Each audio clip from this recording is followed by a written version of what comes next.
ಇನ್ನು ಬಿಗ್ ಬಾಸ್ನಲ್ಲಿ ಸ್ಪರ್ಧೆಯಾಗಿ ಕಾಣಿಸಿಕೊಂಡಿದ್ದಂಥ ಅದ್ಭುತವಾದ ಕಲಾವಿದೆ ಇದೀಗ ನಿಧನರಾಗಿರುವಂಥ ಘಟನೆ ನಡೆದಿರುವಂಥದ್ದು. ಆಗ ನಿಜಕ್ಕೂ ಏನಾಗಿದೆ ಇದ್ರ ಬಗ್ಗೆ ಸಂಪೂರ್ಣ ಮಾಹಿತಿ ನಿಮಗೆ ಕೊಡ್ತೀನಿ. ಅದಕ್ಕೂ ಒಂದು ಚಾನಲ್ ಕೂಡ ಸಬ್ಸ್ಕ್ರೈಬ್ ಮಾಡಿ ಸ್ನೇಹಿತರೆ.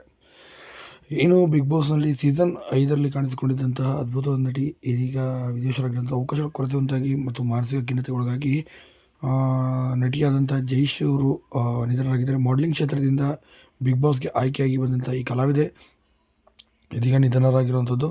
ಇನ್ನು ಜಯಶ್ರೀ ಅವರು ಚಿತ್ರರಂಗದಲ್ಲಿ ತಾವು ಬೆಳೀಬೇಕು ಸಾಕಷ್ಟು ಕನಸುಗಳು ಹೊತ್ಕೊಂಡಿದ್ರು. ಕೋವಿಡ್ ಸಂದರ್ಭದಲ್ಲಿ ಇವರಿಗೆ ಭಾಳ ದೊಡ್ಡ ಆಘಾತ ಉಂಟಾಯಿತು ಅಂತ ಹೇಳ್ಬೋದು. ಸದ್ಯ ಅದೇ ಸಂದರ್ಭ ಸಾಲಗಳನ್ನು ಕೂಡ ಮಾಡಿಕೊಂಡಿದ್ದರು. ಇನ್ನು ಸ್ನೇಹಿತರ ಸಾಲಗಳು ಕೇಳ್ತಿದ್ರು, ವಾಪಸ್ ಕೊಡೋಕ್ಕೆ ಕೂಡ ಆಗ್ತಿರಲಿಲ್ಲ. ಅನಾಥಾಶ್ರಮದಲ್ಲಿ ಕೂಡ ಇದ್ದರು. ಇನ್ನು ಅವರ ಕುಟುಂಬದವರಿಗೆ ಆಸ್ತಿ ವಿಚಾರದಲ್ಲಿ ಕಲಾದಿಂದ ಮೋಸ ಮಾಡಿದ್ರು ಅಂತ ಹೇಳಲಾಗುತ್ತೆ.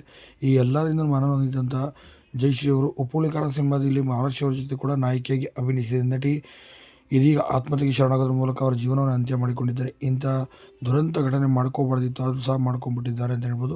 ಇವರ ಆತ್ಮಕ್ಕೆ ಶಾಂತಿ